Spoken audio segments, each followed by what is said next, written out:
On today's show, we're focusing on this dangerous replacement theology movement in the church. I can't think of a more eloquent voice against this narrative than my dear friend, Pastor Victor Styrsky. Pastor Styrsky is CUFI's Eastern Regional Coordinator and a lifelong pro-Israel advocate. He recently spoke at the Holocaust Memorial in Miami Beach, and his presentation has gone viral throughout Israel and much of the Orthodox Jewish community here in the United States. Here's a brief portion. Today's pro-Israel Christians are linked in name only with the anti-Semitic Christians of the past and the present. For we are of the lineage of Ruth, the Moabitess. And on behalf of CUFI, I beseech you today with the words that Ruth spoke to Naomi. Please, don't ask us to leave your side. Don't push us away from standing with you, for wherever you go, we will go, and wherever you stay, we will stay, and your people will be our people, and your God will be our God, and where you die, we will die. We'll be buried together. You are not alone. Am Israel Chai! Am Israel Chai! Am Israel Chai! Powerful. We caught up with Pastor Styrsky recently to learn more about God's unbreakable covenant with Israel. Take a look.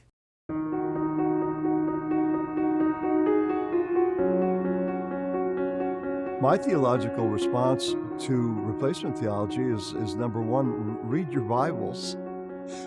And number two, the acrobatics needed to write the Jews out of their own Bible, which is what replacement theology does.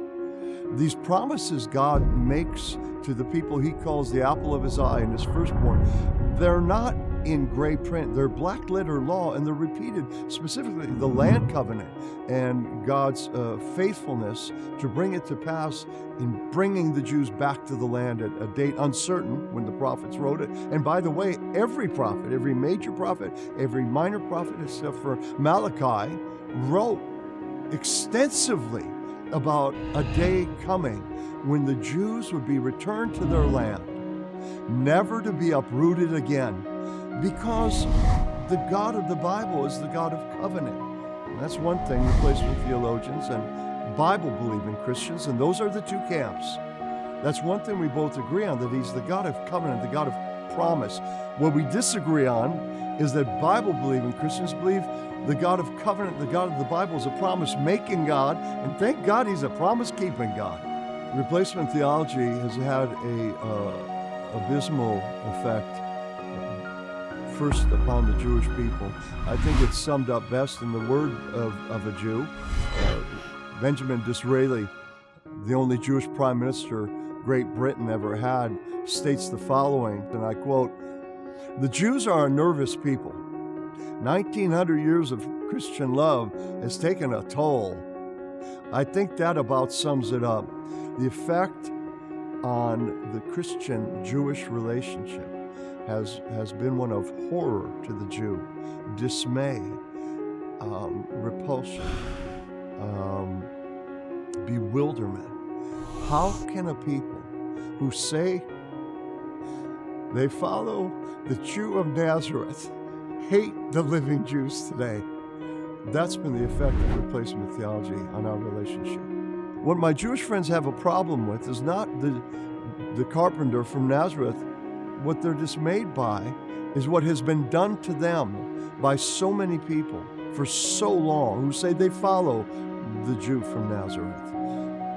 The effect on our relationships has been one that historically lays the blame for 100% at the feet of the Gentile Christians who have persecuted the Jews, first in a very unsophisticated way with the charge of deicide, the killers of Christ, but then more so up to this very day where, no, not replacement theology, now it's fulfillment theology. No, it isn't. When you write the Jews out of their own book and you claim that the God of the Jews, who promised them many promises and stated that they were forever, that he's changed his mind, that's anti-Semitism.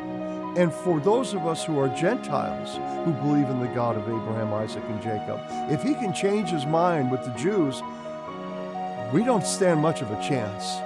As most people know, the church was silent throughout the Shoah, the Holocaust. But the relationship between the church and the Jewish people today, we have an extraordinary opportunity to not be silent, to not be still, to not be unmoved by what we see happening at this point all over the world. There's a focused animosity, a hatred, a dismissal for the Jew taking place from our college campuses in America to the European Union. And so it is a wonderful, wonderful moment for us to rewrite a page in history and for us to stand as faithful friends to the Jewish community in our own neighborhoods, in our schools, in our churches, all around the country, especially with the work of Christians United for Israel. And I'm very, very honored and pleased to be a part of that. And as deeply as we feel it, our Jewish friends are overwhelmed, and almost to the person, I will hear them say at some point, "Oh, my grandmother, my grandfather would never believe, they could never believe what we're seeing happen today." It's a moment, and I just encourage everyone to be a part of this, because there are not many things we'll speak about 5,000 years from now. Anybody who takes part in any place of this movement in supporting and standing with the Jewish nation will be talking about this 5,000 years from now.